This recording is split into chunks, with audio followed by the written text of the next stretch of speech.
శర్వానంద్‌ది కూడా కొంత అటు ఇటుగా అంటే ఆయన రేంజ్‌లో కొంత మీలాంటి పరిస్థితే. అవును. ఎందుకంటే ఒక సక్సెస్‌ఫుల్ మిడ్ రేంజ్ హీరోగా వెళ్తూ మధ్యలో కొంత ఆయన వెనకబడిపోయారు. అవును. మధ్యలో ఇంకా కొత్త హీరోలు రావటము, Exactly. తర్వాత కొత్త ఫేసెస్ రావటము, అవును. కొత్త టాలెంట్ రావటం. Yeah. కొంత శర్వానంద్ వెనకబడిపోయాడు. అవును. ఆయనకు కూడా ఇది చాలా ఇంపార్టెంట్, క్రూషియల్. అవును. మీరు ఆయనకి ఫోన్ చేసి ఇది హిట్ అని చెప్పినప్పుడు ఆయన ఫీలింగ్ ఎలా ఉంది? So that's one of the moments. Hmm. నేను ఇక్కడ ఉండాలి అనిపించింది. విజయవాడలో ఉన్నాను. ఓహో! కాల్ చేసి చెప్పగానే హ్మ్. ఇట్ వాజ్ బ్రోక్ డౌన్ అనమాట. ఓహ్! ఇచ్చేసాడు. ఇచ్చేసి Hmm. అండ్ సర్వ ఇంకంతే, నాకు మాటలు రావట్లేదు, తనకి మాటలు రావట్లేదు. Oh, వి అవును. No that he's a capable hero, he's a talented person, అవును. Everything is fine. And but bottom line ఏంటంటే success is important for the industry. అంతే. అవును. And this the best success you can get ఈ టైంలో అనమాట. అంటే hit అని తెలిసిన తర్వాత ఆయన ఇంకేట్ చేసాడు. అసలు అంటే లేదండి.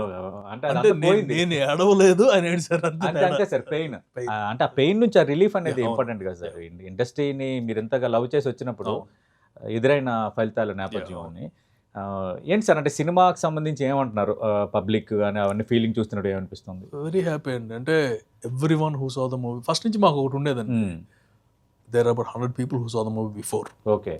ఒక్కళ్ళు కూడా కంప్లైంట్ చేయలేదు. ఓకే, ఆ సీన్ ఈ సీన్ ఇలా చెప్పారు కానీ బట్ ఎవ్వరు కూడా సినిమా బాగోలేదని కంప్లైంట్ చేయలేదు. Okay. So that the same thing 100% అక్కడ కొంత నమ్మకం గురి కుదిరింది. ఆటోమేటిక్ కదండి. అంటే అవును. 100 మందిలో 10 మంది బాగోలేదని ఆలోచించేవాళ్ళం.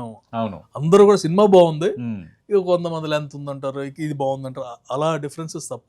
ఓకే. అండ్ థియేటర్కి వెళ్ళేసరికి ప్రతి బాగుంది. Okay, great.